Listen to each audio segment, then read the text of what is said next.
Hey guys, there you are. Welcome to another Mañana morning check-in. And I'm going to go ahead and get this one recorded as well.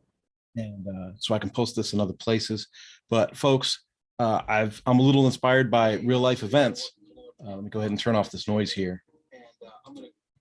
So another business related topic for you guys today. And this has to do with dealing with appointments. So as an entrepreneur and as people that work in the service industry, you get to make appointments with people on a regular basis. And, part of like sales or business in general is, you want to keep the appointment funnel filling and working down so that, you have a steady drip of work coming out of that funnel. There's a reason why they call them funnels, right? And so today was interesting. Today, and I'm just going to be blunt. Like, I don't know if I made a mistake or the potential client made a mistake. I do this. I can't help myself. When I talk to people, I still use handwritten notes. I used to use, in the corporate world, I used to use Microsoft OneNote, and because I had a tablet that I would carry with me everywhere. And when I went into meetings, I would say, hey, pardon me, I'm just taking some notes. And I would take digital notes in OneNote, which was really cool because later, if I was in another meeting with an executive and they said, oh, we never talked about that, I could say, oh, hold on. And I could search it out and I could say, yeah, on December 7th, we discussed that topic. This is who spoke on it. This is what we decided at that time. Bam, bam, bam. I had all the notes. I was almost like the company secretary without being the official secretary. I was really, really good at that. Now, as I transitioned into this remote working environment, and notice that we were doing a lot of Zoom time, it was really distracting to have the microphone on and be tapping away in OneNote. People could hear that, right? So people could hear that and they would be like, dude, what are you doing? And so now I've gotten into the habit of just pen and paper. A lot of times my pen is even off the screen and I'm just writing. You can tell because sometimes when you look at my notes, it's like, man, I didn't stay on the lines at all. But I've got notes, like I take notes all the time. So in my notes, I have an appointment for somebody. I don't want to call them out by name because I think that's rude, but I have an appointment for somebody in my written notes and in a written calendar that I have. However, in my virtual calendar, because I used my scheduler to make the appointment, I don't see the appointment in there. So usually if someone cancels, you'll have a cancellation notice, or if they reschedule, you'll have a rescheduling notice. But in this instance, I'm not seeing anything. So did they cancel? Did they reschedule? I really don't know. To make matters even weirder, I called up the phone number that I have on file. So when you make an appointment with me, you put in your email and your phone number. So I went to call them right away. Like, hey, if I dropped the ball, I'm sorry. I hate to miss appointments. I don't like to stand people up. If I have you written in my written calendar, but not in my virtual calendar. So I just want to make sure that I didn't miss. And I always give people the option. I always give people the ability to go like, here's your easy out, right? Hey, I don't know if you canceled. I just didn't get the cancellation notice, or if there's a glitch in my system, but I had you scheduled and now I don't see you. So I just want to make sure we don't miss each other.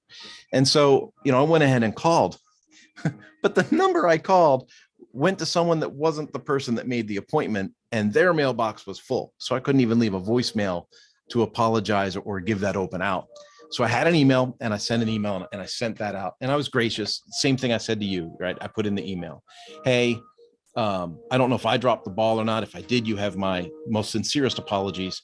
However, I have you in my written calendar, but not in my virtual calendar. And I'm not sure what time we're supposed to get together today. I still have the availability to meet with you. I'm fairly flexible on time. Just reach out to me and we'll see what we can still put together. That to me is the best way to handle a missed appointment. But then this brings me to another question.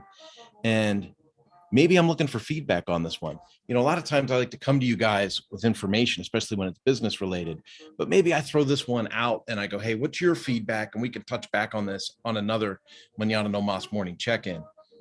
When you're making appointments, do you like to be specific about the appointment you're giving somebody?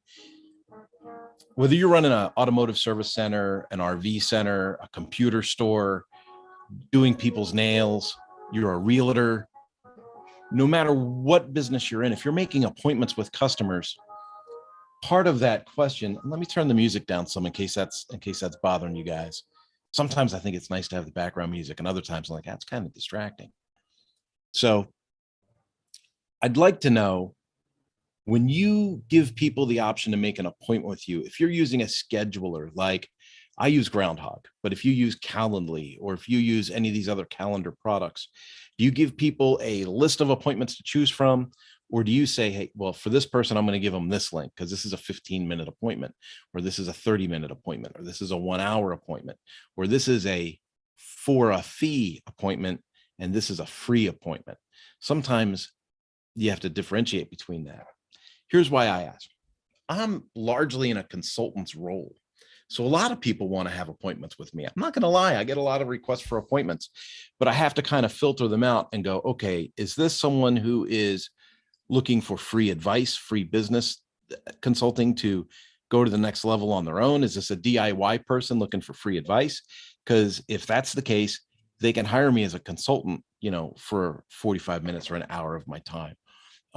Is it someone that wants to bring more people to my network? Is it someone that I want to add to their network?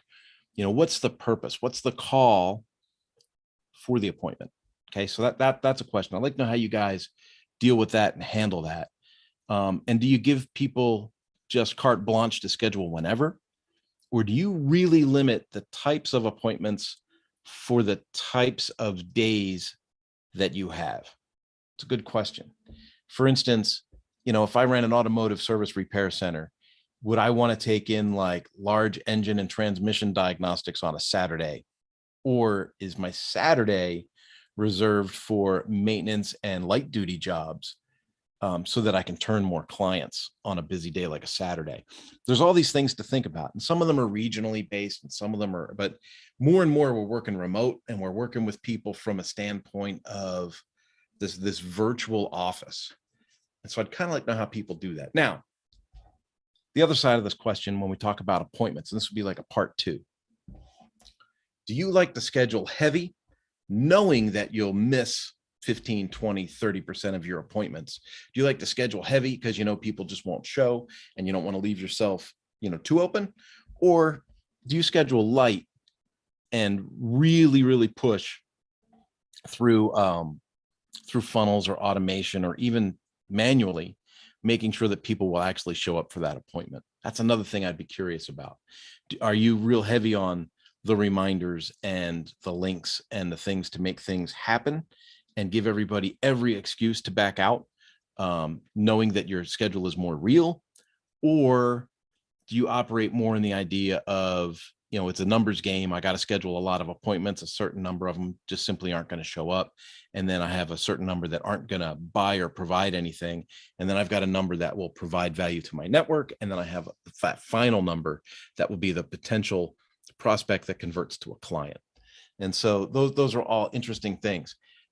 Before I blurt out or vomit how I do it, I'd really like to get some feedback on that from people in the field and kind of see how people are doing this. This is a new age. And so this is interesting. I have clients that I consult with. So I do consulting and coaching calls, and, I'll even schedule someone for a coaching call. This is something that they've paid for. This is something they've already paid me. I've already got my money, and we settle upon a time. Hey, we're going to meet Thursday at 10 o'clock. And then 10 o'clock happens. You fire up the Zoom, you open the room, and you wait for someone to sign in, and they don't show up. They're running their own business. I get it. Maybe they're dealing with a customer. Maybe they have an employee issue. Maybe there's all kinds of reasons why they might not show up for the meeting, even with the reminders and all that stuff. But then the question begs, they've already used the time that they've bought from you. Whether they've optimized that time or squandered that time is really not your concern. You've provided the avenue for them to get what they paid for. So now, how gracious are you at rescheduling or extending more of your time for something that was wasted? It's another great question.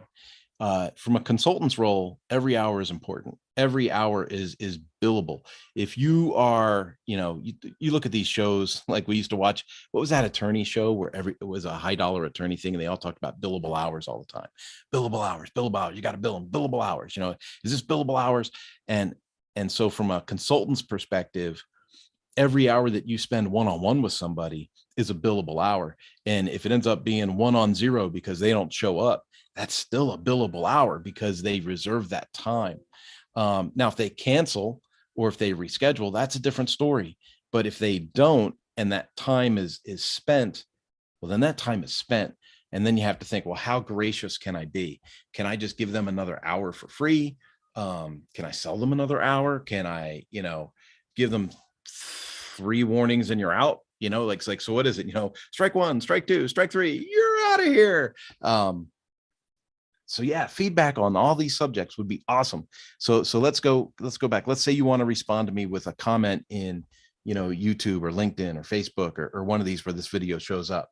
So maybe that format would be, the first thing is, what kind of access do you give people to your appointment system? Do you let them have a full menu to choose from, or do you give them single links to choose from that are specific? So that's one question. The second question is, how do you graciously remind people that they missed an appointment, or how do you apologize if you missed the appointment? So we're talking about missed appointments. How do you feel about reaching out when you miss an appointment? And then lastly, when people miss an appointment, and it's a paid appointment. So a paid appointment, a coaching session, you're a psychotherapist working online. I guess they do that now, right? So you have a remote appointment and they miss it. So it's a bill, you're an attorney and they miss it.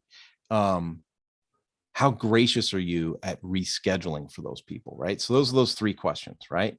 What access do you give people to schedule an appointment with you? What access to a menu do you give them to schedule with you? And then, how do you react if an appointment is missed? What's the communication, and do you reach back out to them? And then if they miss the appointment, how gracious are you if it was a paid session that they missed? Those are the 3 questions. If folks can get me some feedback on that, I'll do a follow-up Mañana no Mas morning check-in. We'll do a recap on the subject, and then we will divulge what people's responses would be. So I'd like to do that, early to mid next week. So if you can respond to this before the weekend, that would be fantastic. Folks, that's it for today. Speaking of appointments, I have one that starts in 4 minutes. So I want to get ready. This is one of those LinkedIn get acquainted appointments where I meet someone on LinkedIn. I invite them to connect on a 15-minute phone call. And then through that phone call, just kind of discern, who do you know that I should know, right? Who do I know that you should know, right? Play kind of a digital matchmaker thing. And then I like to ask people, what are your projects? What are your things? How can I help promote you to my circles, based on what you're currently working on? And then with the law of reciprocity, typically they'll ask the same thing. So folks, I'm down to, looks like just over 3 minutes before that meeting. So with that, I'm going to say I love y'all, and I will catch up to you